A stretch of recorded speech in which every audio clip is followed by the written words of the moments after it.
All right. Good evening. I would like to call to order the Board of Supervisors meetings for Monday, September 16th at 7 p.m. Would you please join me in the Pledge of Allegiance? I pledge allegiance to the flag of the United States of America and to the republic for which it stands, one nation, under God, indivisible, with liberty and justice for all. Thank you.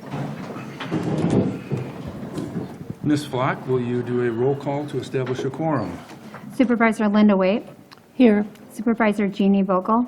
Here. Chairman Dan Wolfel. Here. Supervisor Mark Hain. Here. Supervisor Trent Olson. Here. All right, so we have everyone. Meet and greet.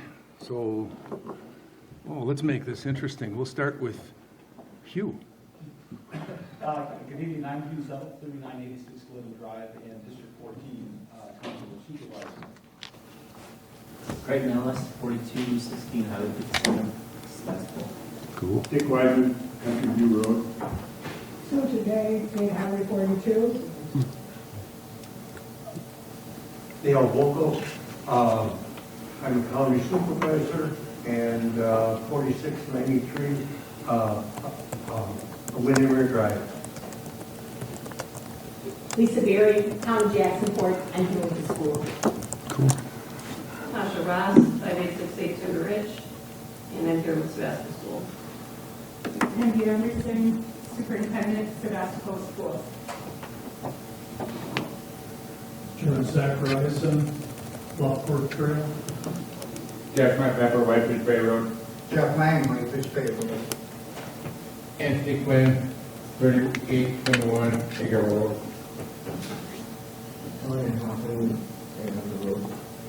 Cool. Gentlemen? Derek Denise, Country View Road. And the one and only. Larry Chapman, Glidden Drive.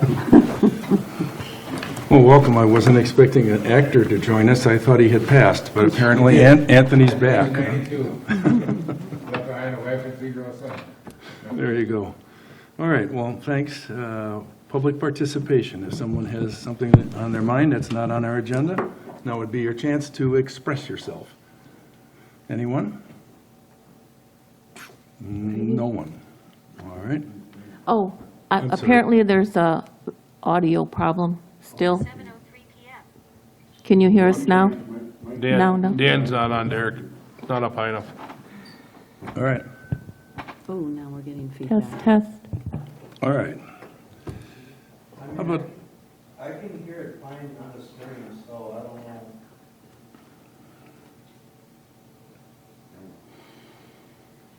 okay, let's move on to the agenda. I assume it was posted properly, The agenda has been posted properly. and we would have a motion to adopt the agenda. I'll make the motion to adopt the agenda. All right. Second? Motion by Mark, second by Jeannie to adopt the agenda. All those in favor signify by saying aye. Aye. Opposed? Carried. Approval of Board of... Mr. Chairman, Yes, sir. Yes, ma'am. Yes. was there no public participation? I did. No one... Oh, No no one- public participation on a non-agenda item? No, I asked No. twice. I'm just, That's ask number 2. It's okay. I'll ask again. No, it's all right. All right, approval of minutes from the Board of Supervisors meeting from August 19th. We've all had a chance to take a look at them. Motion to approve. I'll make a motion to approve the minutes from August 19th, 2024. Second. All right, motion by Jeannie, second by Trent to approve the minutes. All those in favor signify by saying aye. Aye. Opposed? Carried. Next item on our agenda is we're going to welcome Superintendent Randy Anderson, who is the new superintendent at Sevastopol Schools, who wants to tell us how she's going to mystically get a referendum approved without taxing anyone. So, Well, that would be a really hard feat, but thank you so much for the opportunity to be here this evening. I'm Randy Anderson, and it's a pleasure to serve as the Sevastopol School District Superintendent. On November 5th, we are going to go out to referendum and seek voter support. Hang on, we're going to get the PowerPoint up. Oops. Much better than looking at myself. There is a PowerPoint paper copy. If anybody's interested, it's up front. All right.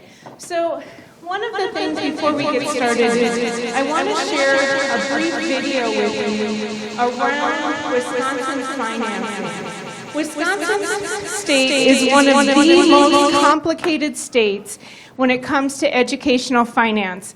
I can attest to that as I've been in 4 different states: North Dakota, Colorado, Minnesota, and Wisconsin. So before we jump into what Sevastopol is looking for from the community, I want to share this brief video. Our public schools are the cornerstone of our community.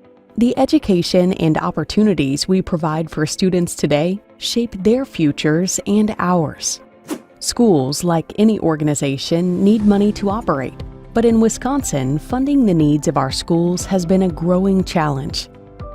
State policy limits how much school districts can spend.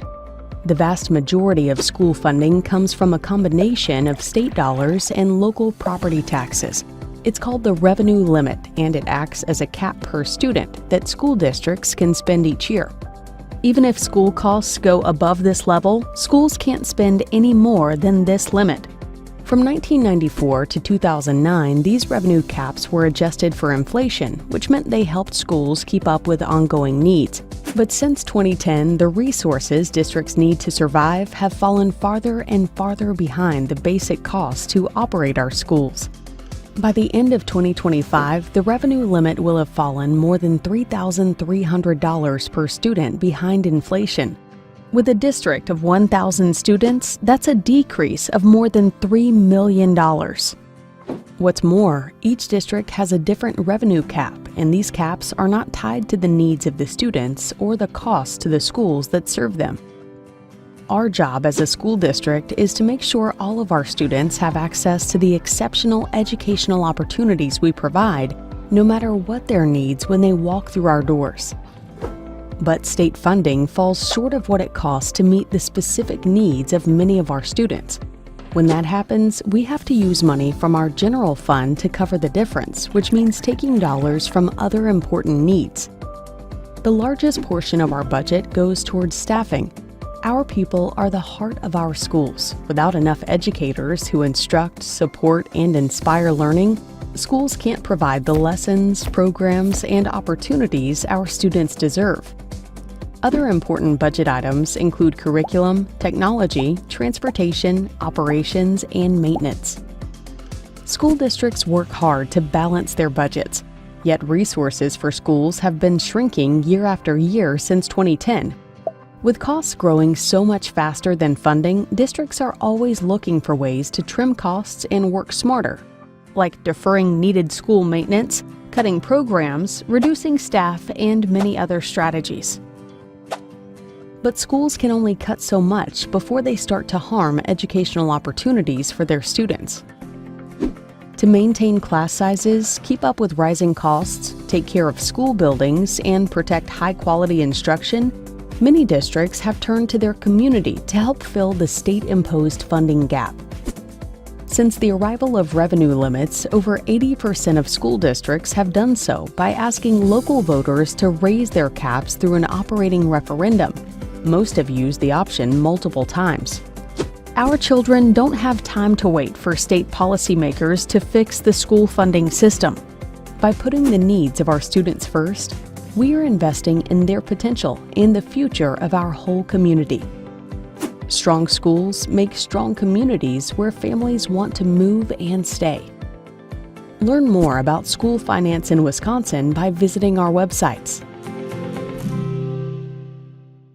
An outstanding educational system brings people to the community. That's where we want our students to be, is in a strong educational school district.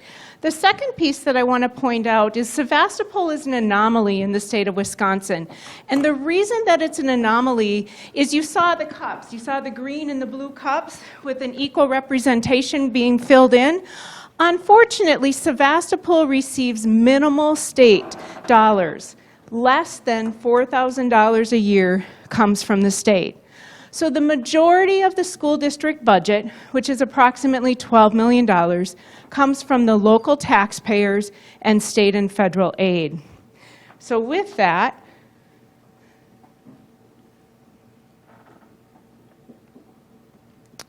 a couple of pieces as we take a look at our overall tax burden. One of the things that I think it's important to point out is that less than 1.5% of your personal income goes to your school tax base. We have a nice tax bill, right? But only on average, 1.5% of that goes to the school district. The other component to share, although the Midwest has some of the best performing schools in the nation, when you look at where we sit on personal income and fees, we are in the bottom. We have a low fee rate, low taxes for our educational system. So since 2008, Sevastopol community has supported the Sevastopol School District with a non-reoccurring operating referendum. Your investments have allowed us to maintain high academic achievement. We are in the top 3% of the state on our overall academic performance. We have strong programming, pre-K-12, that provides choice and options for our students. We have low class size, high supports for each and every one of our students. And our facilities, thanks to the taxpayers, are very well kept up and maintained and beautiful to walk through if you haven't had that opportunity to do that. And as you heard earlier in the video, the heart of our system is our staff. Sevastopol has had and been able to maintain and retain and recruit high-quality staff due to the salaries and benefits that we're able to offer. So as we continued, and as I mentioned, we've had a non-reoccurring operating referendum since 2008. The last operating referendum was in 2020. That operating referendum allowed us to maintain our facilities, maintain our course and programming, and maintain our high-quality educational staff. As you heard, unfortunately, the dollar hasn't kept up with our system, and we all know, and we've experienced it since 2020, significant inflation in the last 4 years. So for us to be able to maintain our programming, maintain our facilities, and maintain our staff, we are seeking an operational referendum. To just break down those costs a little bit for you, as you take a look at this graph, you'll see that we have had gradual inflationary costs over a period of time. We are not looking for the Mercedes. We are looking to be able to maintain and offer the excellent educational opportunity that we currently have. To give you a little perspective of where we're at, you can see here historically in 23 and 24, per auditor recommendation, our budget was built to the deficit. We had a significant fund balance at that time, and for us to be able to maintain what we currently have, not go out to the taxpayers for additional dollars, we brought our fund balance down. We're now in the same spot as you are in your regular household checkbooks, that when you start to have to go into your savings, at some point in time you can no longer go into your savings to be able to maintain what you currently have. That's where we're at right now. We need the support of the community for us to be able to maintain our staff, maintain our facilities, and maintaining our program. For us to be able to do that, we are looking at an operating referendum. Currently, we're at 12.1. We will ask the board to approve a 12.1 levy again for the 24-25 school year. That is a 0 increase We are seeking no additional dollars in 24-25 pending board approval. As we go out on November 5th, what we are looking for from the community is approximately over the next 4 years an increase of $250,000 a year. We are able to maintain our excellent academic programming, maintain our high-quality staff, and maintain our facilities for a $250,000 increase over the next 4 years, annually every year. Historically, we've gone out for a flat levy. Unfortunately, with inflation, we're not able to do that anymore. How does Sevastopol School District compare to the rest of the districts in the area? You will see, other than Washington Island and Gibraltar, we have the lowest mill rate. You will also see that we are significantly below the state average. With this, I want to say thank you for the opportunity to share a little bit about the operational referendum that you will see on your ballot on November 5th. We have additional information sessions posted on our website for any questions that you may have. Also, reach out to me directly. I'd love to sit down with you and have a conversation and answer any questions that you may have. Thank you for your time tonight. I appreciate the opportunity to share a little bit about Sevastopol School District. Thank you. Thank you. Anyone on the board have a question or two? Anyone on the public like to ask a question or two?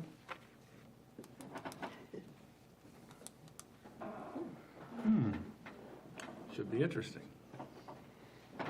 I could ask a couple questions. I couldn't quite tell your numbers, but you mentioned 250,000. I must have missed something there. $250,000 annual increase. That's over the existing reoccurring revenue.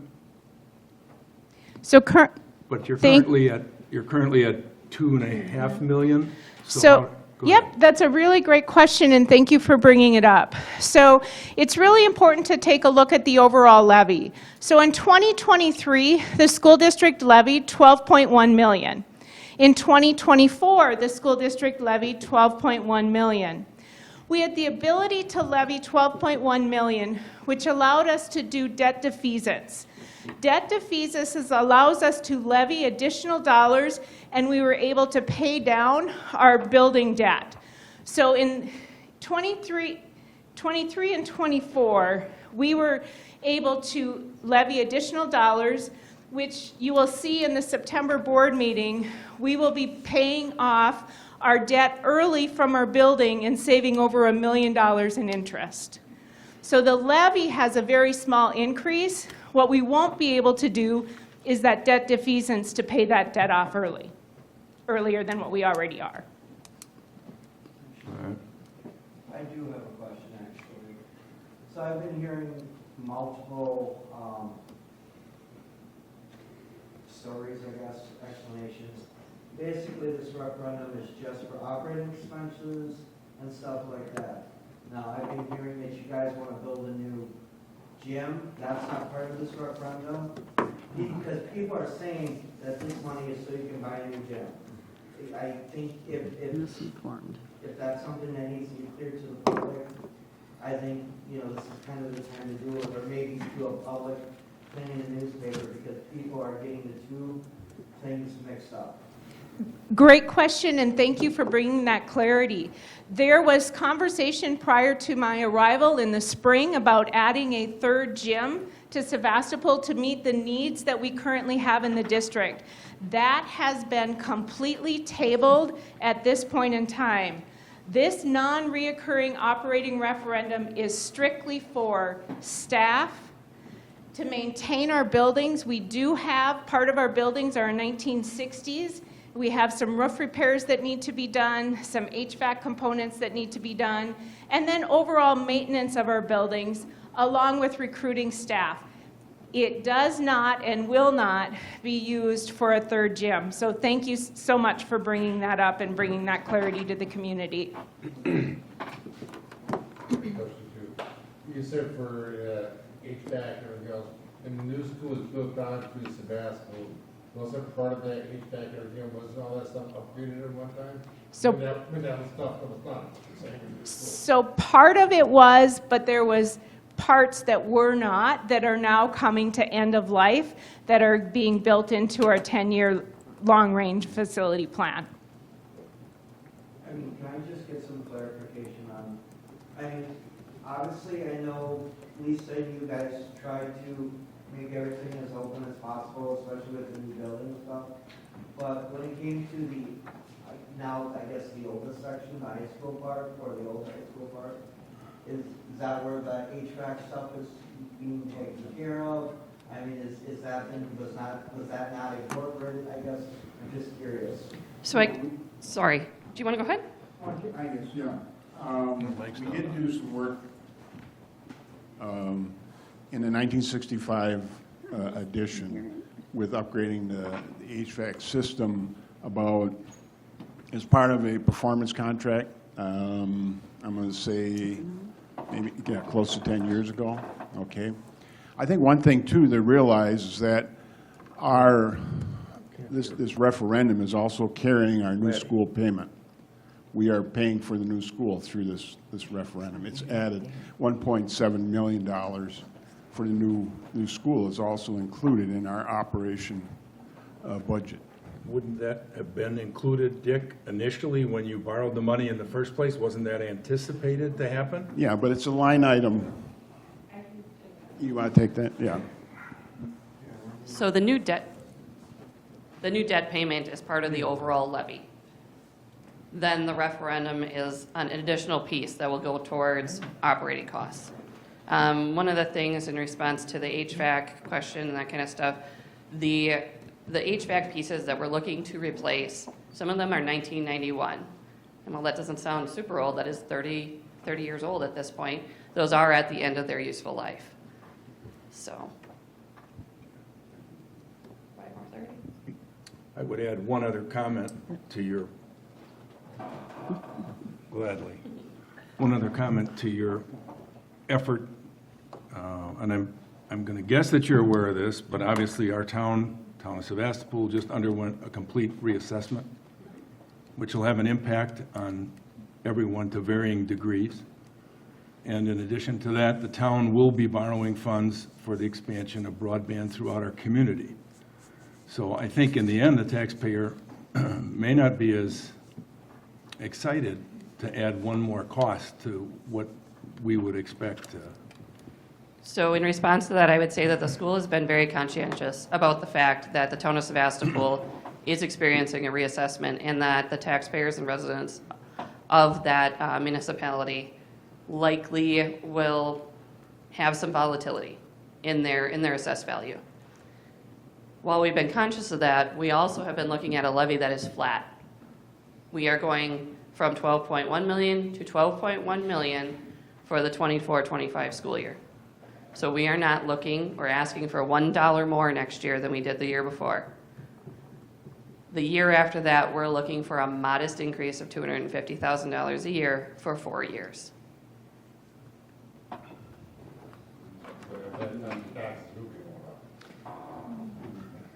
Some people's taxes may go up and some people's may go down. It depends on how your assessment came in. And there will be the school district of Sevastopol is shared among 4 other municipalities. 2 of those other municipalities will be reassessed next year. So again, that will change the impact on our taxpayers. And that's a projected mill rate. I mean, it's not. Use We won't know. Mike. Use the mic. We won't know the total equalized value of Sevastopol town until, what date is it, October? October 1st. So possibly that mill rate that's being projected is going to be reflected as a lower mill rate. I'll give you, sorry, I'll let it go. Jeff? These folks are actually being too polite. I dealt with revenue limits from when they were created for the 10 years afterwards. Give him the mic, please. I said, these people have been too polite. I dealt with revenue limits on the school board from the time they went into effect for the first 10 years. There is not a school district in this state that can function under the current revenue limits if you want to preserve the quality of your education. The real question that should be asked is not how old is the HVAC or any of these other things. What you ought to be asking is how many teachers are not going to be here if you don't pass an operating referendum, because that's what it comes down to. If Sevastopol is like every other district in the state, 80% of their budget is salaries and benefits. And if you look at the chart of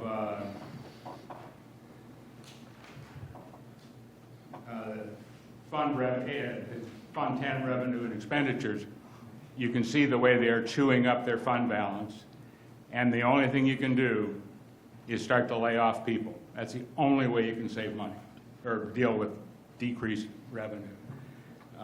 And so it's not, in my judgment and my experience, it's not a question of whether you just did a reassessment or whether you just put on an addition. It's a question of, do you want to have quality teachers in the classroom to teach your kids?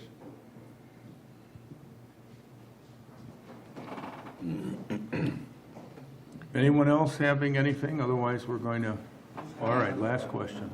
I'm not a pro when it comes to this stuff, but how was it? Wasn't there like last year or earlier this past year where Evers did this whole line veto that gave like upgrading amount of money every year to the educational thing to try and make up for what was cut in the previous years? How is that going to affect if that still stands, and so on and so forth? So that's the comment that I made at the very beginning, and I'll end and close and respect your time. And if you want to have additional conversations, I'd ask you to reach out. But Sevastopol only receives less than $4,000 from the state. So all of those components that Evers has done to try to support public education, unfortunately, with the set of the revenue limits back in the 90s, Sevastopol is not eligible for that component. So it doesn't impact us, unfortunately. Okay. Thank you. Thank you for Thank your you. time this evening. No problem. Thank you for coming. All right. So we're going to move on, and the next item is the AT&T contract. And as many of you know, and maybe not everyone in the audience, we've been going through a life and death struggle to get AT&T, the PSC, and us all on the same page regarding timing. I think we mentioned at last month's meeting, we were very close to having our arms around the final contract, and I'm happy to report we actually have the final contract in hand. And so tonight, the intent here is to approve that and to move on. Just to give you some idea of the impact of the final contract with the grant applied, I'm going to just go through the 5-payment schedule that we had in place prior to the grant, and I'll also share with you the current after the grant numbers. So in the first case, the first payment is going to be $282,000 and change. That'll be due approximately December 1st of this year, which we anticipate paying out of our existing ARPA dollars. Prior to the grant, that amount was $556,000 and change. The second payment will be invoiced at $225,000. That's at 25% completion of the installation. And original payment was $417,000. So you kind of get some idea of the impact. The third one is at 50% of total customer locations. That payment is $180,000 and change. It was $313,000. Payment at 90% completion is $144,000 versus $234,000. So you get the idea, it's a significant reduction that grant plays into our funding, which is great news, because that means we're going to have to borrow, obviously, a lot less money to make this project a reality. The amended contract is basically 2 pages that you have in your packets, which simply reflect what I just shared with you. And I have taken that contract and had it reviewed by our town attorney. There's no issue with anything in that as it relates to the original and this amendment. So you have the original contract in your packet here. So if somebody has any questions, I'll attempt to answer them. Otherwise, our endpoint goal will be to approve that, and I'll sign it and get it back to them so that they can lay out a timeline and where they're going with this entire process. So, question? Questions? Sure. So we know when the first payment will be due, the $282,000. For the 4 subsequent payments, how much advance notice will we get? Because I assume we will need to borrow some, if not all of this. Will we have plenty of time to, okay, now we need another 180, and then we need 144, whatever. And then my second question is, what was the absolute final completion date, if any? Well, I don't remember. for the purposes of the whole fund. thing. Okay. The Public Capital Projects Fund grant states that it must be completed by November of 2026. Okay. There may be an earlier date that AT&T has in mind, and we'll probably, with our next meeting with them, which will be in October, I'm hoping that we'll have some information to provide to people in regard to phasing, you know, how it's going to be phased, where they're starting, all those things that everyone wants to hear. They want to know who's first, where's it starting, you know, how's it going to move, and all those things. So we're going to do our best to pin them down to at least where are we starting? Do we have the rest of the phasing? How is, you know, maybe that won't come immediately, but this first meeting now will be really important to set that path, hopefully. And then what we're going to do is, just for the public's knowledge, our intent is to post things on our website. So if you want to know what's happening, tune in to monthly meetings, because I try to give updates when I have information available, and also look at the website. And if you really haven't done either one of those, call me or email me. I'd be happy to share. So. To your first question, I don't have a good answer. I really suspect that we'll be lucky. I can't envision that they're going to be 75% done by the end of 2025. And they're going to bill us, once we get a schedule of their rollout, I think we'll be able to anticipate that. The fund that we use at the state of Wisconsin is very responsive, as you know. So I don't anticipate any issues with timing of payment. And I think, if I remember from the contract, even if they bill us, we have 30 days to pay. Yeah, I was going to mention that. So I don't think it'll be an issue. I think the good news is that the first payment is substantially less. We were anticipating that out of our current funds, we could get through on the first payment and then borrow against it next year. So now I'm thinking we're in much better condition and may be able to just use the ARPA money, but we'll know more as we move along. And if I can add, because you gave some pieces of it, but when you look at the total, that's where you really look at it. So under the agreement, it's reduced from $2,227,000 and change to $1,410,000 and change. So it's at $816,000 plus dollars in grant makes a huge difference to us. Can I just ask a question? So you're saying the town does not have to anticipate borrowing any money? Till next year. Just for the first payment. Okay. Just for the first payment. For the first year? For the first payment. For the first payment, which will be due December, assuming they bill us on time. Otherwise, it'll be January 1 of 2025. So, and then after that, we will, but we won't have to for the current year. So. Any other questions? Okay, the only thing left to do is to make a motion to approve this, and I will sign it and get it back to AT&T. I'll make the motion to approve the amended agreement contract between AT&T and Sevastopol, Town of Sevastopol. All right, And I'll second. all right. We have a first and a second from Jeannie and Trent to approve the AT&T services agreement between us and the town. And all we need is, unless there's any further discussion, all those in favor signify by saying aye. Aye. Opposed? Hearing none. Okay, thank you. We can move on from that. The good news is we can maybe use some of that somewhere else. The next item on the agenda is the restroom, the park restroom construction.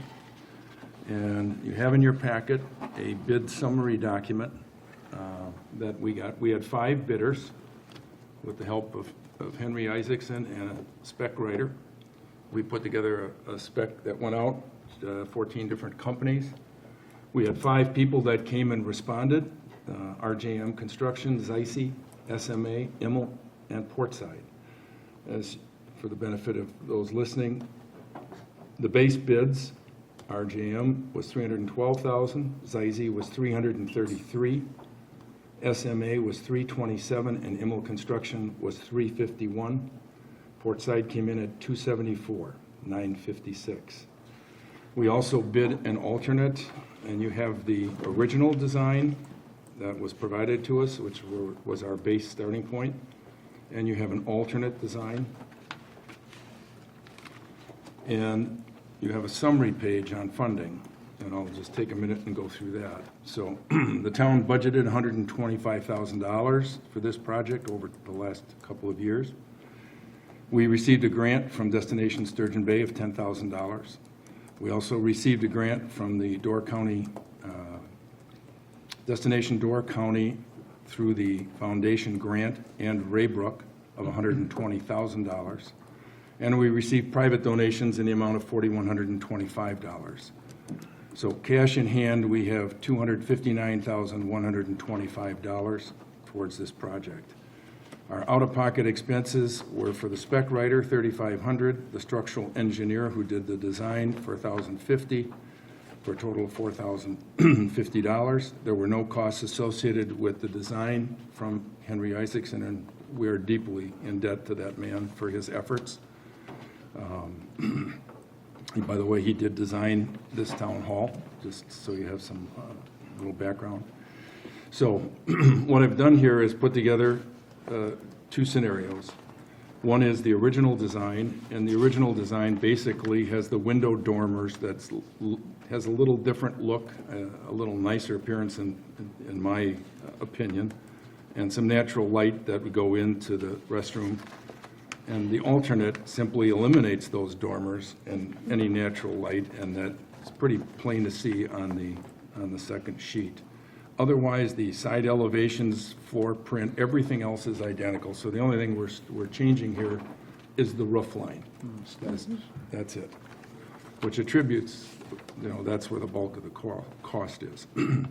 So if you take the original design, which is $279,956, and by the way, through both the builders and through the architect, they suggested that we put aside $10,000 as a reserve.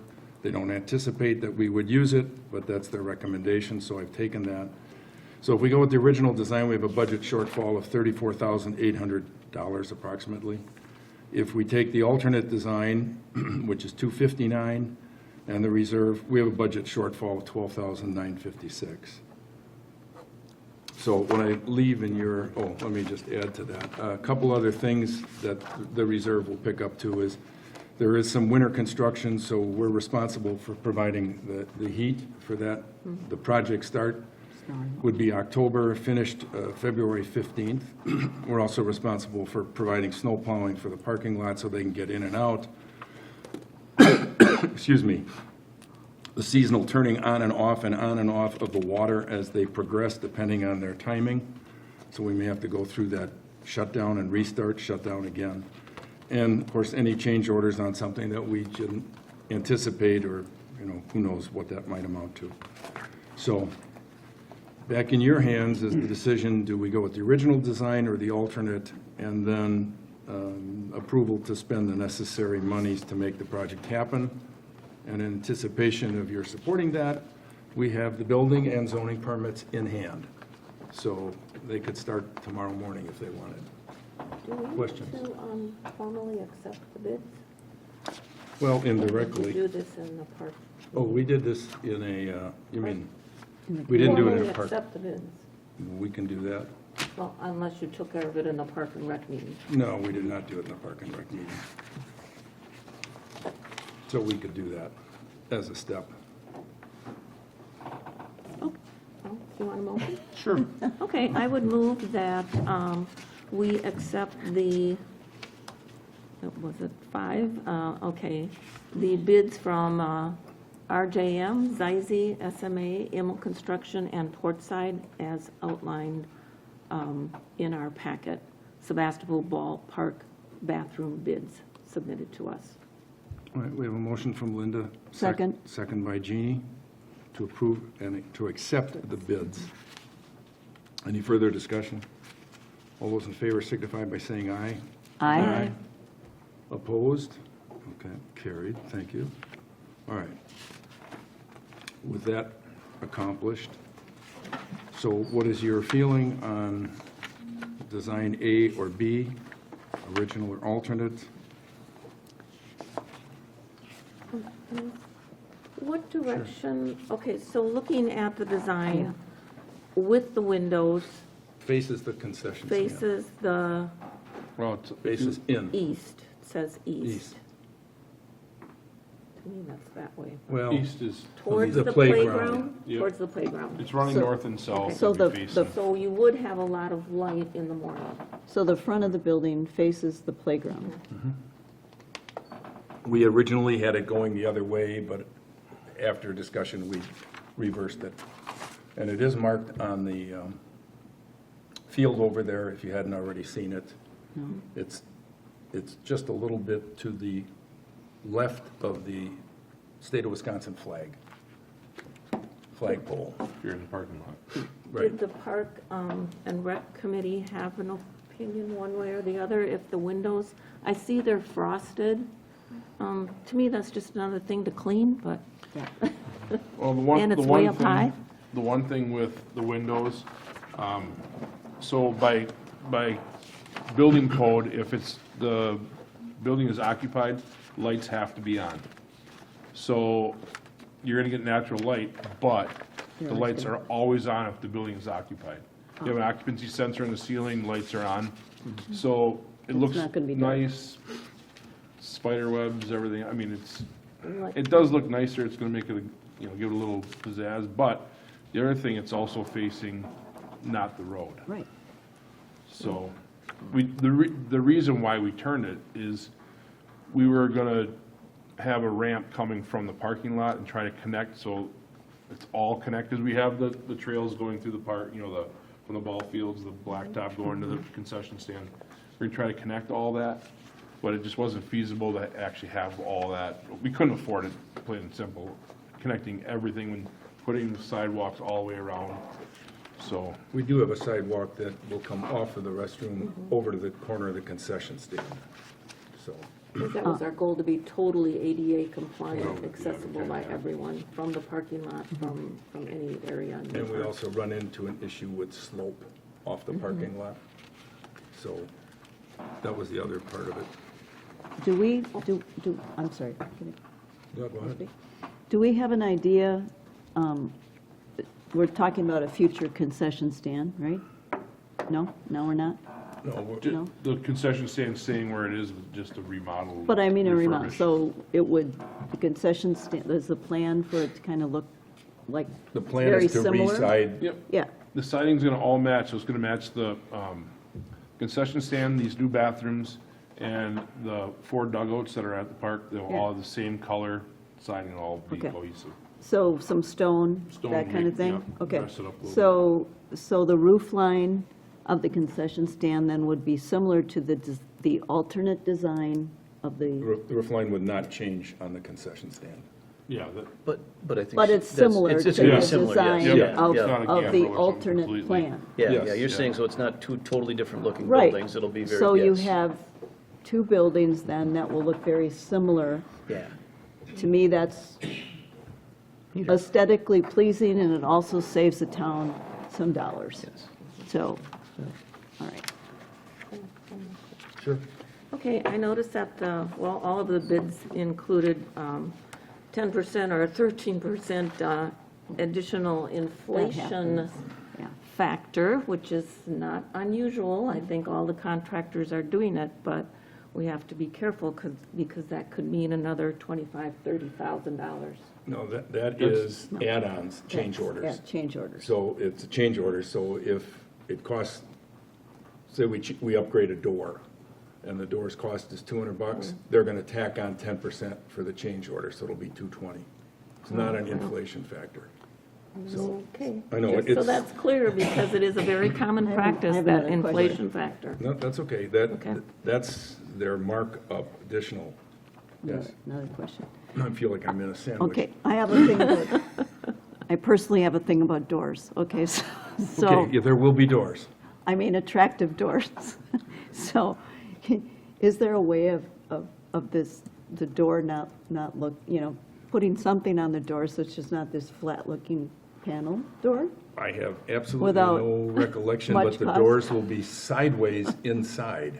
Yeah, Your- they're gonna The be- doors are not going to be visible from the front. They're going to be in. Oh, they're recessed? They're Is that what recessed. you're saying? Each side comes in on the design. If Okay, you look at the then they're not I so don't visible. think we have the, Right.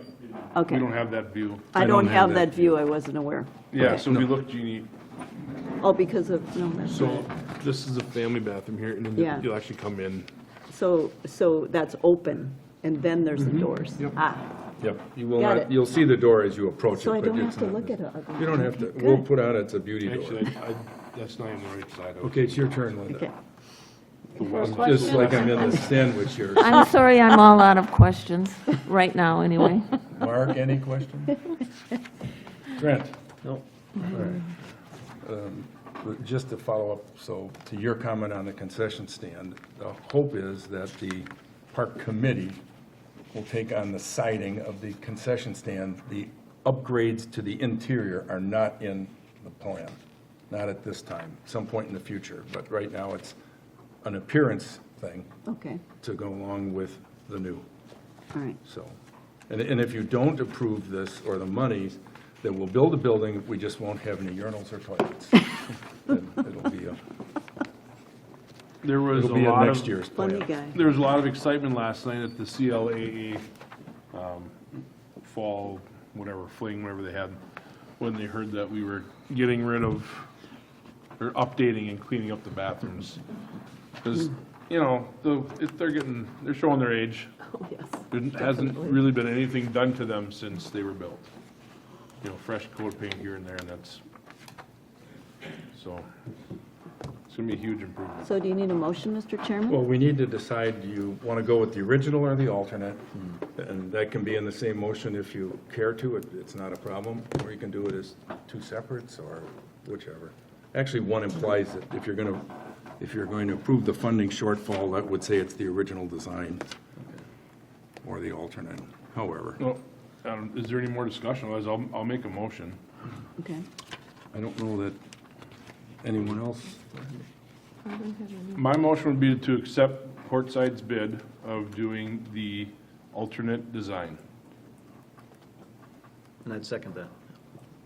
okay. We have a motion from Mark and a second from Trent to do the alternate. I would, well, I'll let that go. Any further discussion?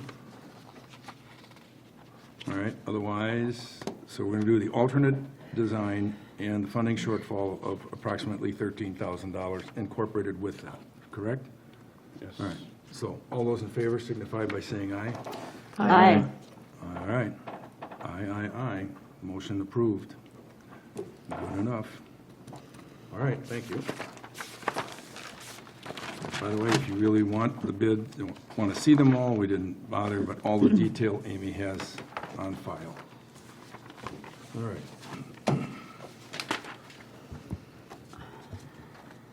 Moving on to the audio-visual upgrade.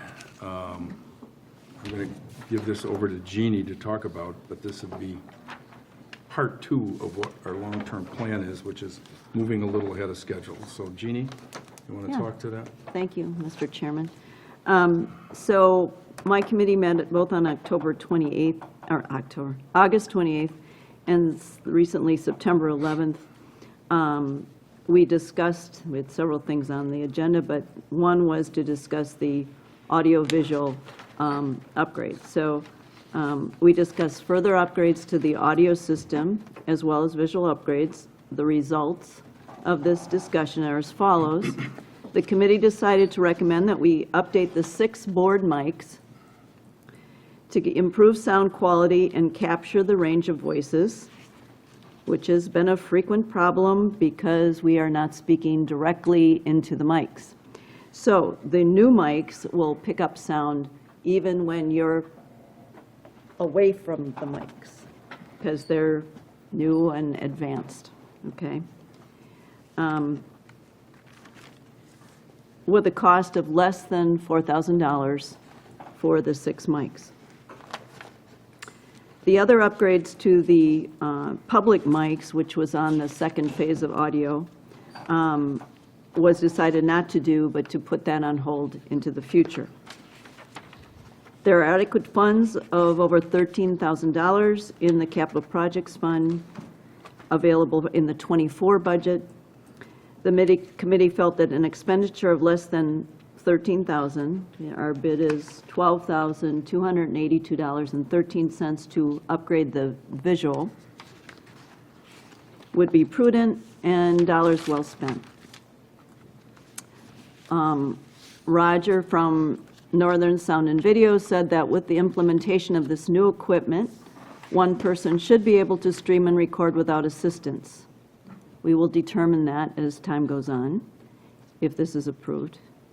So we would result in some savings if there was one person doing all the, both the audio and visual. Therefore, the committee recommendation to the board is to upgrade the microphones at a cost not to exceed $3,797.69, and to upgrade the visual system at a cost not to exceed $12,282.13. The visual system would be installed before the end of the year and be billed in this calendar year. The mics would be installed in this with the visual and be billed in the 2025 calendar year.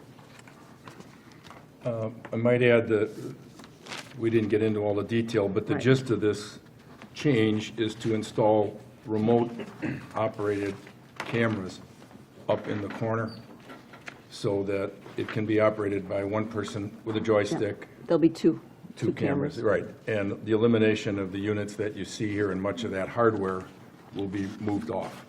So, and it'll have the ability to zoom and focus, and it's pre-programmed to do a lot of wonderful and great things. Obviously, we'll see that over time, but it makes the entire process for our people here much simpler, and it doesn't take them a couple hours every time to set up and tear down to try and do a meeting. To the extent that it is not our intention, but if at some point in time we had to, we could have Amy perhaps run the cameras as they would be pre-programmed to individuals or audiences. So it would afford us some added capability as well. It was in our long-term plan to do this, but as things progressed, it made more sense to move that up. We did have the funding. It was in their budget. So that's I think that's the short end of it. So, questions? Come on. I was at the meeting, so I don't have any questions. Well, She asked all her questions at the I meeting. do have one question. Sure. So earlier when we were having all of our issues, Amy and I were sitting back here because it was so bad, and they were picking us up like, Right. we could hear it out there. So why can't these pick us up normally?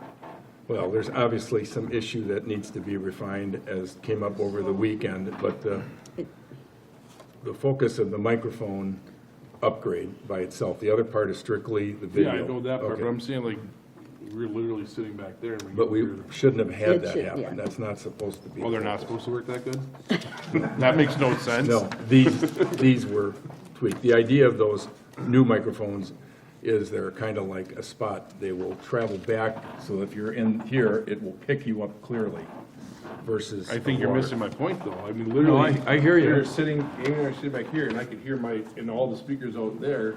So obviously, they have the capability of picking me up. Right, but it's not supposed to be that way, and there was feedback and sound There's coming through there's a problem. everything, including these speakers. Okay. Well, I personally think we need to work on whatever's going on in this building with all the new stuff before we have another meeting, when the new stuff is installed. Because it's terrible jumping through hoops every meeting, trying to figure out all the details of every single meeting. I agree. So I think we need to really iron out, and I'm not blaming anybody, I'm just saying we need to get it all figured out, because Right. every meeting you guys say, well, something happened in between. So- So if the public is not pressing the right buttons, we need to educate them. So Roger at Northern Sound and Video, one of the things of going with a company like this is they stand behind what they sell, and he's very willing to come up and do whatever. We had him come up, and I thought things, a few months after the original audio, all the new audio was installed, and things seemed to go well that night. We need to have a discussion. They are saying they don't like some of the way they have, their ability to control seems to be some issues. So we're going to take that to Roger, and we're going to see how that can be resolved. And, but he really recommended, he tried to find something to improve these, but they don't make anything for these old mics anymore. Oh, yeah. So we hadn't, the best thing we could do was improve, because, some of us have softer voices, some of us live with somebody that's a little more hearing impaired, so. My mom might take So we offense to that. speak louder normally, but there's some that have a softer voice, or as we're looking at things or looking at each other, we're not very close to the mic. So the whole idea is to not have to be concerned about that, and we can, and they're old, there's no fixing to be done to these mics, so. Was there at one time talk about having mics hanging from the ceiling or not above us? We talked about lapel mics. Lapel- Was mostly the focus Okay. to try and reduce that, but he didn't feel that was a. I thought viable- something like that, because it kind of picks up the area Yeah. above you. No, his recommendation was the microphone. We tried, I thought the lapel mics had some merit, but they didn't feel that was good. The biggest add from their perspective were these two overhead speakers and the change, but there's some tweaking. Yeah. And the thing that I think that's out there that I'm not sure we've adhered to yet, maybe we have, is there's presets on all this stuff. And once it's correctly adjusted, there shouldn't be a need to tweak it. It'll be a preset, you'll go there, and it'll be the way it's supposed to be. And it did the first week, and There- then we had some issue since. So I can't answer that, but Roger will. Yeah. So, I just want to say one thing with tonight. There was one thing that was different that we haven't done since the new upgrade, which was running the video through, and how the way the channels work, the Bluetooth channel or the TV channel where we run the video through, it's usually always gets muted throughout the thing, because that's actually also our background feed or whatever everything gets routed through that feed. So when we had to run the video, I had to mute all the other mics, otherwise essentially that's where we were getting the feedback issues from. And then I was trying to there was times I should have interrupted her, because once the video stopped, she started talking again, and I didn't have time to. her mic was not on. Her mic, right, yeah. So, Right. yeah, so quality-wise, unfortunately, I feel bad, But like I said, this is the first. Well, we'll work with Roger to get that ironed out so that we don't have, because I mean, that's one of the capabilities you want to have. I think I'll probably have Roger come back up do that. again. Yeah. Sure. Since you encouraged me to ask a question, will the new cameras and audio system, like, there's a delay between what's on the screen and the audio coming out? Is that going to be fixed with new cameras and audio, or? Not that it's a big deal, but it looks. Sorry, I missed the question. So as you can see, my lips are moving, but you're not hearing anything until later. It's You know, delayed. the synchronizing between the camera and the audio, is that long going to distance be an between you and improvement? Well, so right now, the way everything is set up, that is just a glorified monitor, no audio, period. The audio is going out of all these speakers Okay. here, that's controlled. You guys also have the speakers up there. So if everything is, there's gonna be like always gonna be like a second off when you see the video. It's always gonna be detached. Go ahead, Lonnie. No big deal. To answer your question, when, yes, that should be improved. Then besides, the delay you notice happens only in the room, does not happen on the recording or on what's going on Oh, here. okay, good. That is strictly, as Derek said, that usually on the monitor, and it's a little substandard, we don't have the expensive equipment to monitor. Okay, thank you. All right.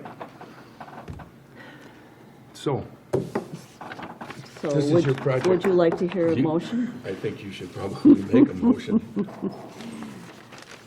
Okay, I got to get my numbers right. So I'd like to make a motion that we install the new visual system not to exceed $12,282.13, and we also upgrade the 6 board mics not to exceed $3,797.69. Okay, we have a motion from Jeannie. I would second that motion, maybe with the clarification that the mics will be covered in 2025. Yes. And the cameras out of capital in 2024. Correct. Thank you. All right. So we have a motion by Jeannie, second by Linda, with those additions. Any further discussion? If not, all those in favor signify by saying aye. Aye. Aye. Opposed? Good. All right. Move on. Up again. Oh, yeah. We're also making some changes with everything else that's happening around here to our public access channel, channel 986, and I will let Jeannie tell you in greater detail what that might be. So with the recommendation and encouragement of the chairman, the committee also took up the conversation and a discussion about the cable channel and the probability or possibility of shutting down the station. So we discussed reasons why this could be a good thing to do.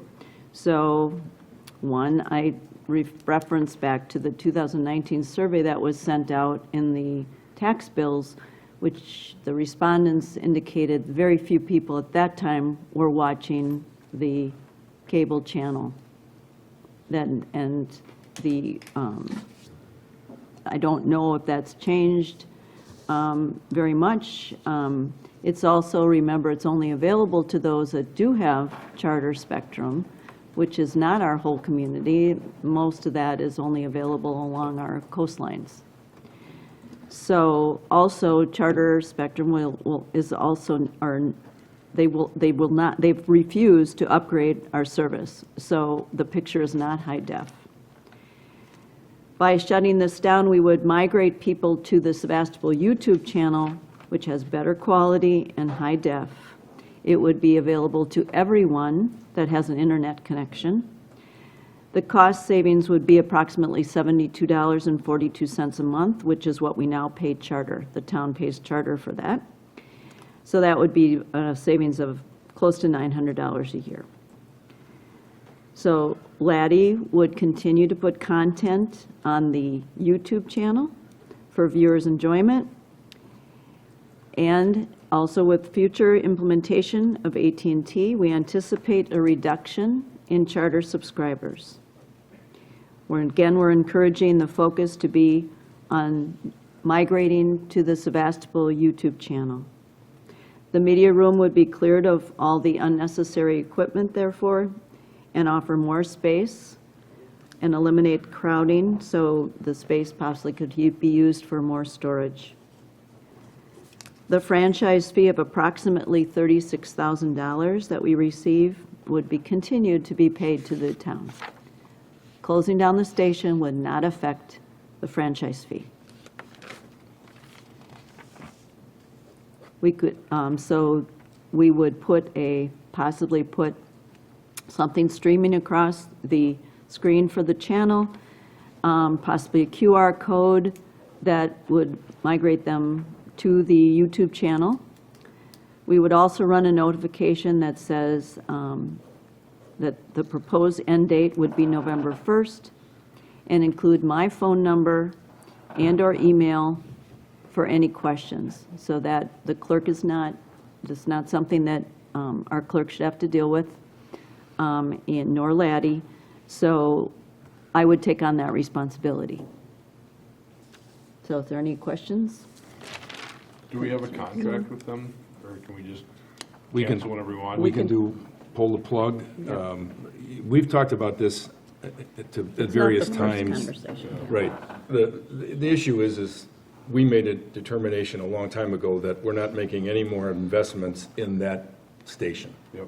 And anytime we do, it's thousands of dollars, not just a few dollars. So the intent is, we've had the YouTube up for a year, more than a year.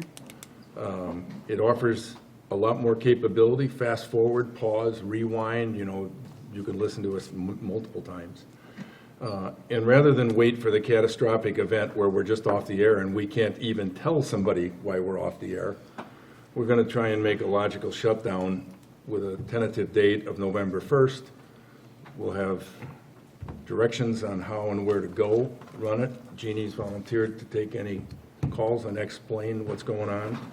And we think it's the best course of action for us to take now, rather than try and backpedal through it and something happens. Can we do the billboard? Get it out there on the billboard and splash the YouTube channel out there too? We could do that. Let's get the media Good. blitz on that so people know about it. Sure. Good idea. Amy, you can take care of that for us? Yep. We've had great success with the people on that billboard, with their cooperation and efforts, so And it's a good idea. It'll also simplify things, because, no longer will they have to record to both, or stream live to both, or record. It would just be YouTube, period. Can you explain the franchise fee just a little bit? The franchise fee is a fee that Charter pays the town to use our right-of-ways as part of their cable operation. The franchise fee is based on those people that have Charter TV, not internet, not telephone. So it's a percentage, 5% ring a bell, I think? I think so, yeah. And they've been trying to weasel their way out of it for years, and they were able to convince the state a couple years ago that they shouldn't be paying us the full 5%. So the state, I don't know how this works, but the state agreed to supplement, and so we get a check for 1% or 1.5% from the state and the rest from Charter. So it has no impact on our turning off the station. The only thing that will impact our franchise fees is when you have broadband throughout the community, there'll be an option so that you don't necessarily want to pay for Charter, and as the Charter subscriptions to their cable TV go down, so will our revenue. But that's 2, 3, 4 years out before I think we'd see a decline. In the meantime, Charter's raising the fees bi-monthly, it seems like, so it'll probably maintain itself. But does that answer your question?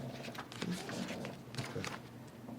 Anything else from anyone? That's the master plan? All right. I'll let Jeannie work it out with all the notifications and things and billboards, so. All right. So Mr. Quinn has been patiently sitting here. begging us to give him a conditional use permit to establish an auto sales lot and auto repair shop on his property at 3821 and 3823 Egg Harbor Road in Sturgeon Bay.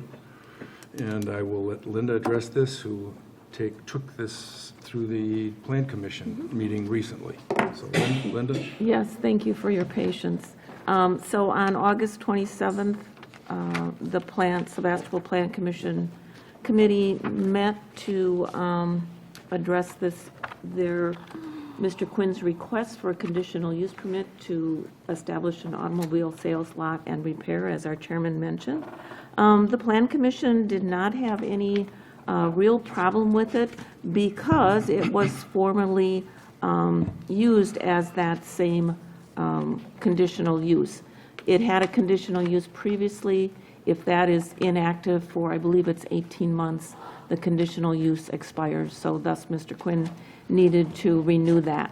So again, the Plan Commission supported it. I believe it was unanimous support.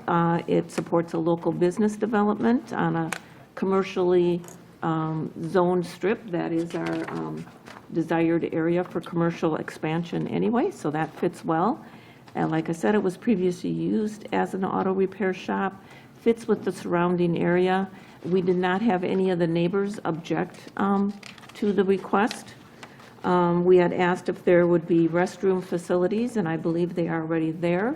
Someone asked if there was going to be a lot of vehicle fluids discharging and environmental impact, and we were told that it was not, that it was mostly going to be oil changes and brakes with no large jobs. And Mr. Quinn is working with the fire department to safely store and discard any fluids if needed. Let's see. Yes, it was unanimous. It does fit with our comprehensive plan in our commercial center district. Any concerns or objections? The Plan Commission mentioned that all of the recommendations in the Door County staff report, we would be okay with all of those. In addition, we want to make sure that the applicant is aware of downlighting and signage ordinances and adheres to them.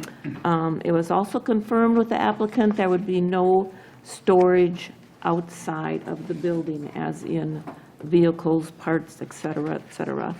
So, and per the fire department comments, there would be no more than 11 vehicles lining the driveway at any time when it comes to auto sales.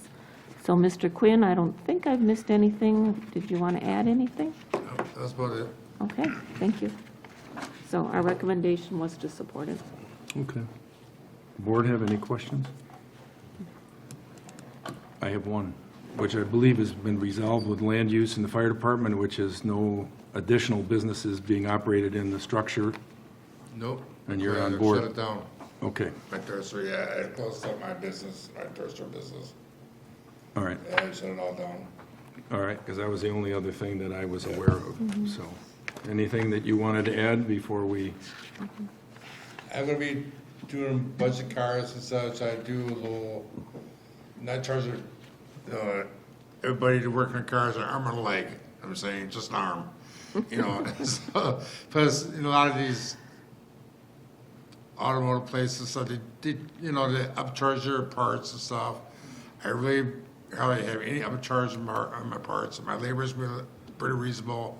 You know, I worked on cars for quite a few years, you know, it's a pain in the butt, but getting back into it. But I want to sell budget cars and stuff again to low-income people that can't afford a whole lot of money for an expensive car. You know, so that's why I try to keep my cars more of a budget level, you know. okay. I'm not going to have no high-end cars in my lot, so. I was looking for a Mercedes. All So right. I can find you one if you want one. No, thank you. I was truly speaking, no. All right, any other comments? If not, would you like to make a motion? Yes, I would make a motion that the town board forward a recommendation of support to the Resource Planning Committee for Mr. Quinn's request for a conditional use permit with all of the points that we just discussed. All right, motion by Linda, second by? Second. Second by Jeannie. To approve a conditional use permit, I should say not approve, but to forward a recommendation to the RPC. So, any further discussion? If not, all those in favor signify by saying aye. Aye. Opposed? Motion carried. Good luck. Thank you, Brian, appreciate it.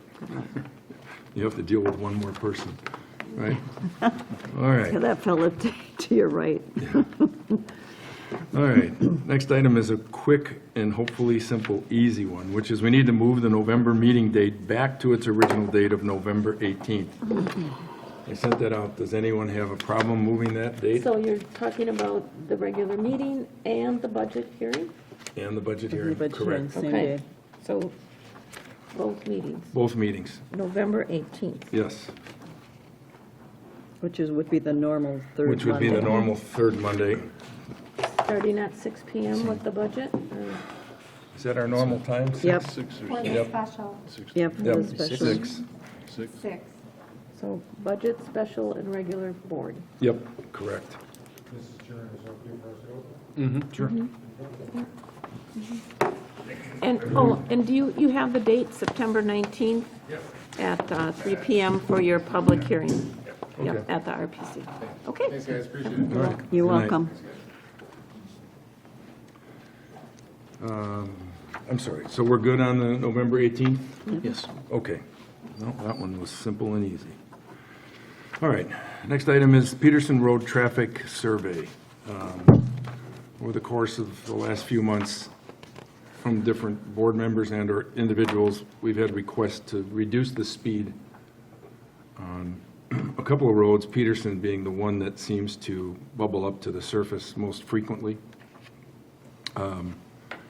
And under a normal process, the town has the ability to lower the speed limit on a road up to 10 miles an hour. So we could take it from 55 to 45. But once we get to 35 miles an hour, the state requires that the town do a traffic study. And you have all of the details in here, including a quote.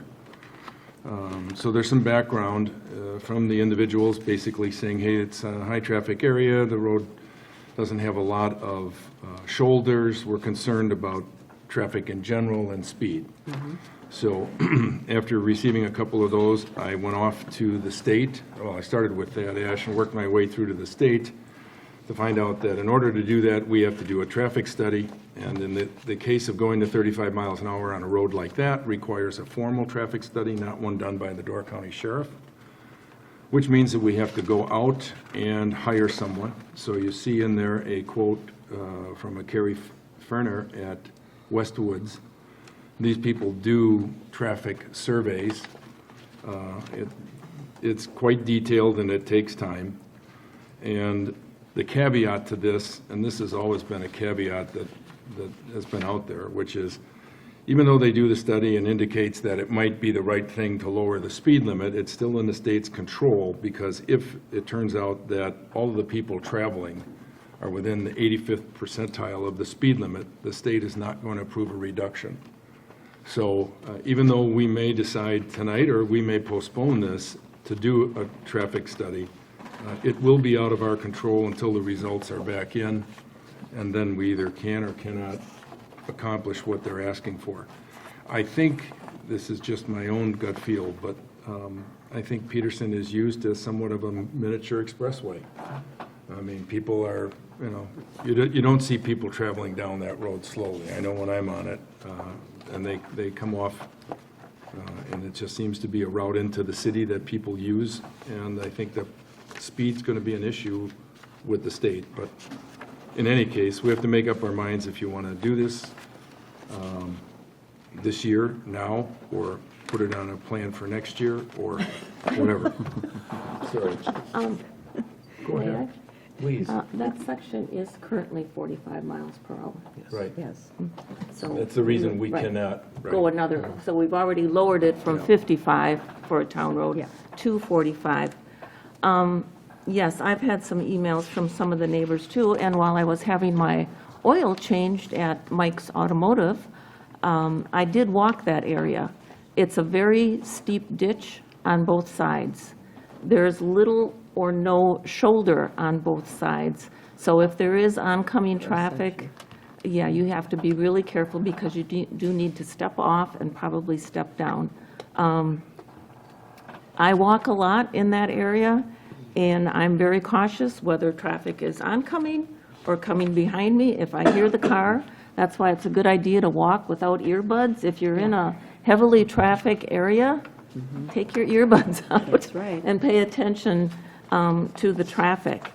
And Peterson Road, that, it's not a unique situation, I'm sorry to say, but all of our rural town roads, not just in Sevastopol, but everywhere, with, there's out-of-state travelers on all of those town roads, especially since we have short-term rentals now that are off, they're not just on the highway anymore, they're off on our little rural roads, so you have to use extra caution when walking.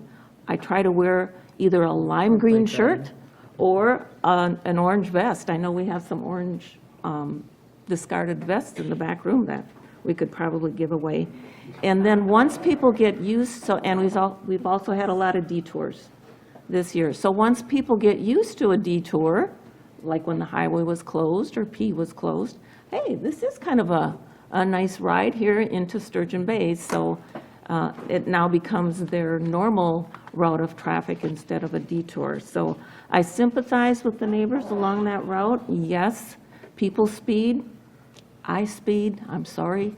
But you just have to use some extra caution, and I don't see it being lowered to 35. And if we did lower it, you can have all the speed signage that you want, but you're still going to have the violators. So again, I sympathize with the neighbors on all of our rural roads, but you just have to use some extra caution.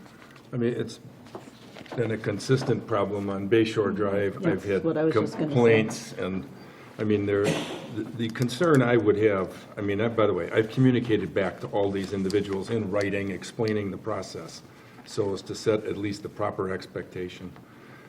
But my concern then becomes is the next thing, if it does get lowered to 35, be prepared for the telephone calls that'll say the enforcement isn't there, which is exactly what happens on Bay Shore Drive. So it's not an easy fix, even if we're able to fix it, if you choose to do that. So that's the background, and somebody else has a comment, otherwise, let me know what you'd like to do. Well, is Cherry Road gonna be next? Well, You know what I mean? It's just gonna keep going up the hill and then next. Hey, it's a racetrack. We know that, right, Trent? A racetrack.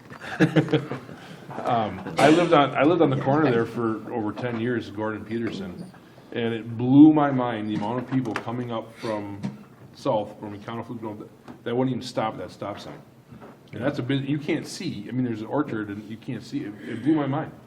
But that's not gonna stop if you put the speed limit 25.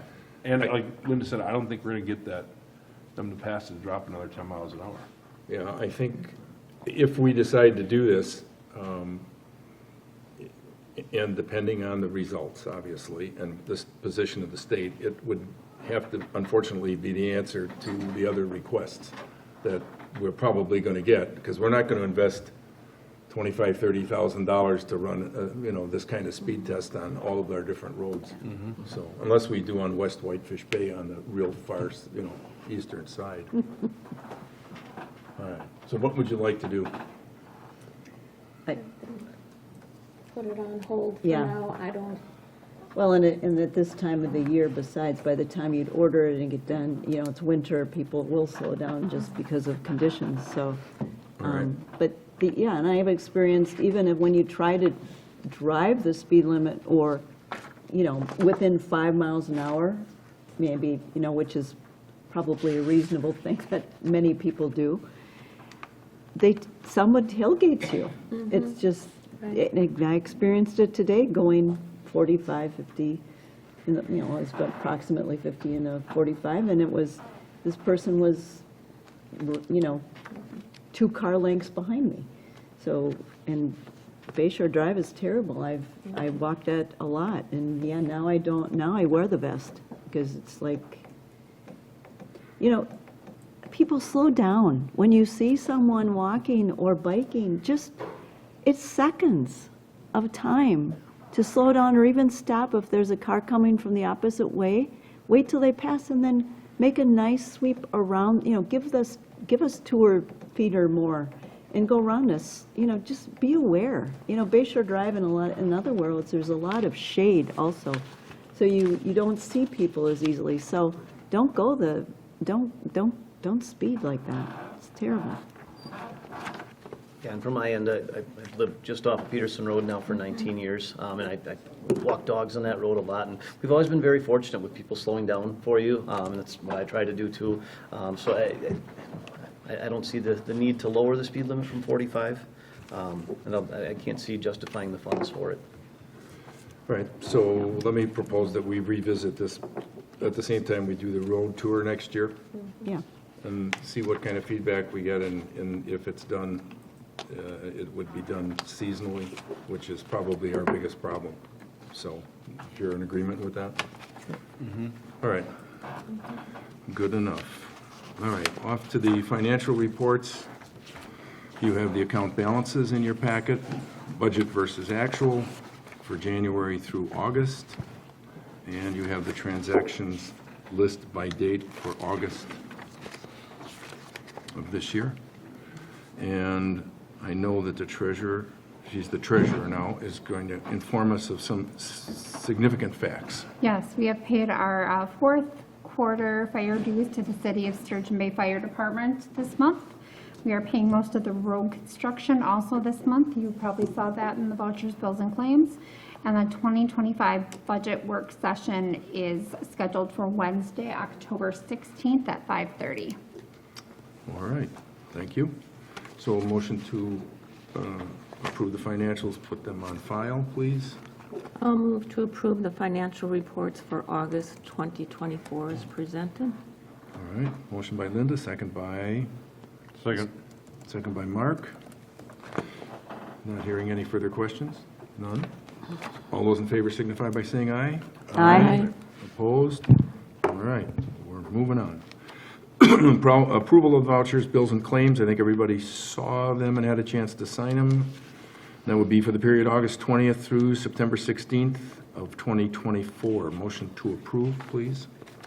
I'll make the motion to approve the vouchers, bills, and claims from August 20th of 2024 through September 16th, 2024. All right, motion by Mark, second by? Second? Second by Trent.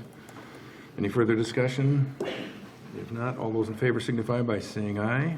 Aye. Aye. Opposed? Amazing, okay. I can't imagine that we have anybody that wants to spend on oral committee reports, but I'm going to ask. I thought we've covered it. Done. Oh, wait a minute, Mark's got the I'm just looking at eyeball. Linda, she's got her fingers. Do you really? You insisted that All I right. talk tonight. Go right ahead. A quick one. Door All County right. Coastal Byway, we submitted our 2025 budget request to our 8 member municipalities. We're still at $500 per year just to help us support our website and some memberships in various travel organizations. So static at $500 per year, same old, same old. That's it? We have our Oh, there was more. tourism zone committee, executive committee meets Thursday morning, so I don't have anything from that yet. All right, thank you, Linda. Anyone else? All right, so with that, we also have the minutes from the Communications Technology Committee from September 14th, Plan Commission from April 9th, another Communications Technology meeting from August 28th, and we'd like to have a motion to approve those and put them on file. Also move to approve those. Okay. All of those. Thanks. Trying to remember which ones they were, and Thanks, It's in your Mark. thank you, packet. Dan. Okay, motion by Mark, second by? I'll second. Second by Trent, all right. All those in favor signify by saying aye. Aye. Opposed, carried, thank you. Well, All right. Sitting here at number 14, waiting, is Mr. Hugh Zettel and the Door County Board update. Hugh? Thank you, Mr. Chairman, members of the board, Madam Chair, Treasurer and Clerk. time, because of the other topics, I'll try to be brief. A couple updates on special reports at last month's meeting. One was an update by Door County Economic Development Corporation, Executive Director Michelle Laurie, giving an update on all the activities which the county helps fund in many regards to help improve economic development in the county. A lot of efforts on workforce development, on trying to find housing, especially for the manufacturing sector, which happens to be the largest contributor to economic development in the county, contrary to the myth. So I thought that was an interesting tidbit that she provided. In addition, Jessica Hatch also provided a broadband update from a year ago. There's been a spend of over $8.2 million in expansion grants for fiber over the last year and a half, covering over 11,000 locations, and that includes the town of Sevastopol, along with the town of Sturgeon Bay and the town of Egg Harbor in the recent Capital Project Funds grant from the Public Service Commission and the U.S. Department of Treasury. That kind of gives a tally. If you look at, we have roughly 23,000 locations, broadband serviceable locations, or BSLs, as the FCC uses that acronym, in the county. And if you take out roughly the 6,000 or so that are considered served, like the city of Sturgeon Bay, village of Sister Bay, and village of Forestville, that basically leaves roughly around 6,300 locations which are now going to be eligible for BEAD funding, and that's primarily the town of Liberty Grove and a couple or most of the towns in Southern Door, except for Ward 2 of the town of Sturgeon Bay and the town of Claybanks, which is in the process of deploying their Bertrand solution. So they're going to be up for BEAD funding, which starts November 1st. I think the challenge is BEAD requires a minimum of 25% funding by the ISP, likely more. It's estimated that we might be eligible for between $20 to $25 million of the BEAD funding grants, which would be at about $4,000 a location. And I think the challenge that some of those towns have in Southern Door is they went through referendums which basically said they will not pay for any broadband expansion due to some other referendums that were in play in that part of the county. And so with that voter frustration, they basically said no to broadband, which is unfortunate. Yeah. Because if they don't get enough of grant funding match, then they will go to BEAD 2. And if they don't go to BEAD 2, then they go to BEAD 3, and that basically is alternative technology other than fiber. So you're going to be looking at something that might be less expensive, but it's also potentially things like fixed wireless or something where you're not going to get the performance that you want. So we hope between now and that time frame that we can help those the towns look at helping fund their ISPs to be part of the grant funding, because the BEAD grants is once in a generation, and you can see what getting grant funding can do to help provide offsets. But just like anything else, when you get grants, you want the municipalities to have some skin in the game in this effort, and so we're hopeful we can try to find some opportunities for those towns and municipalities to participate. As far as resolutions, the only one I really want to highlight of note is the capital improvements plan for the 2025 through 2029 was approved. Basically, these are all proposed budgets for capital improvements. The biggest one that's on the list and also the highest priority is what's kind of called the Towers Project, which is basically upgrading our public safety radio network to a digital UHF capability, which will be required by 2028. We're going to probably have to finance that with some debt, maybe starting in 2026. And just to reiterate, it's for fire, police, sheriff, highway department, state patrol, EMRs, Also, some of the school districts use it for outfitting buses with radios so they can be in communication. And in our budget workshop, the expectation is that the county is going to look to those providers to basically share in the cost for the mobile radios. The county will likely not cover that. Again, part of the skin in the game, opportunity to help us manage the budget accordingly. So on the topic of speed, we did have one ordinance change to reduce the speed limit between 55 to 45 in a section of County A, kind of north of I believe it's the Greenwood Supper Club there, north of A and F. There are some folks that live in the area with kids in school. So it otherwise typically it went from 55 right straight down to 35, but there's a section where there are families involved with kids in school that they lowered it to 45. When will that go into effect? Yet this year. Lastly, just a comment, working on the Finance Committee, we had a budget summit, and I just want to give some quick highlights, and there'll be more as we work through finalizing the budget. The proposed tax levy for 2025 is a little over $32 million. That's a 1.4% increase versus 2024, or roughly $445,000. The tax rate per $1,000 of equalized value is $2.43. The change versus 2024 is minus 6.89%. A lot of that driven by the roughly the 9% increase in equalized value rate for the county of Door, and I know the town of Sevastopol also had an increase. However, in looking at 2026, overall budget, the initial proposal looks like we will be at a deficit. So we expect that the net new construction will be lower in 2026, which reduces our equalized value rate.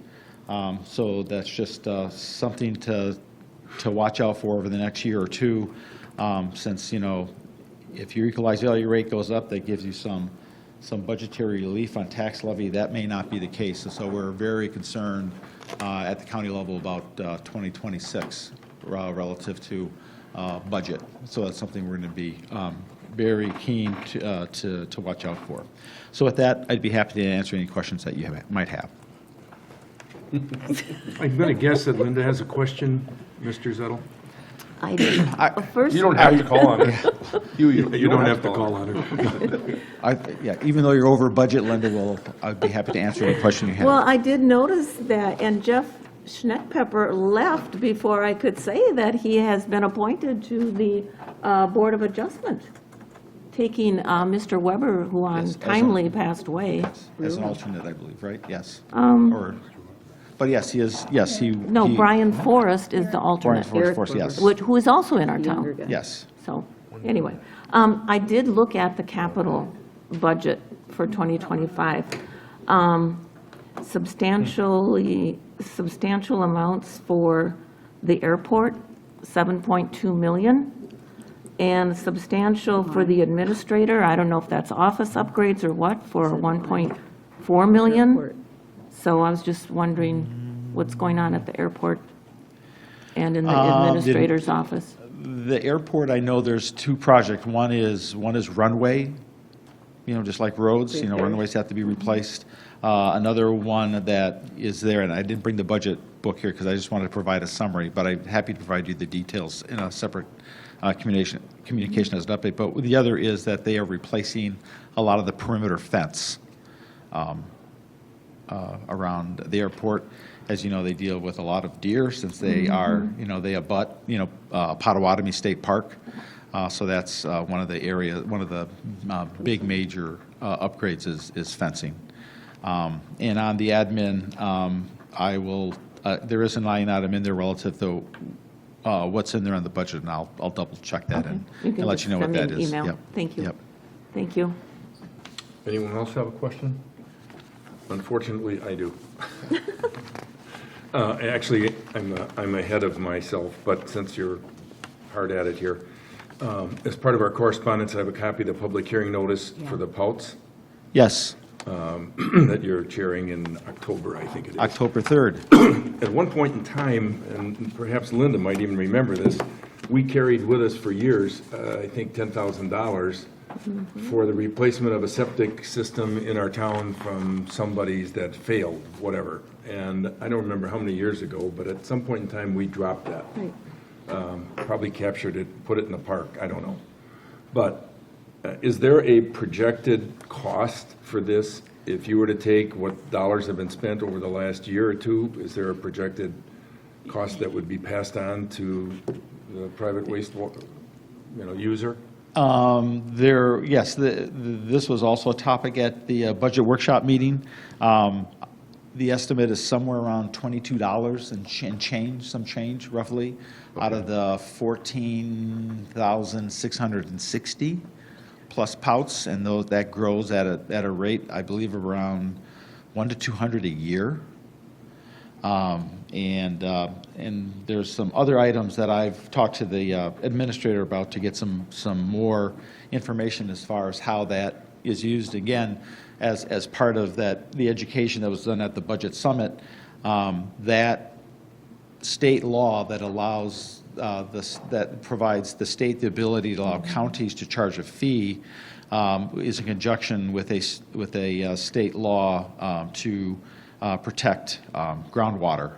And I think, as I talked about, if you look at the latest, go to the land use, it's not land use, excuse me, go to the soil and water page, and they have a well testing link.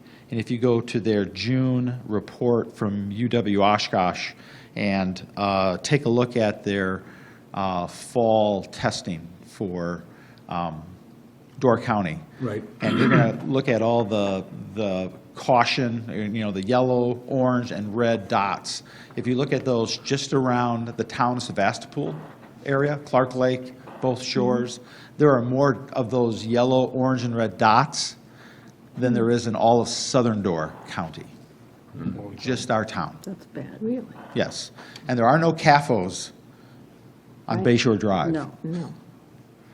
But, we generate nitrates and phosphates just like cows at a lower rate, but we generate them. And I think one of the things that the Soil and Water Department has talked about is the concern with the state changing the law in around 2000 that allows pout systems to be installed on shallower soils.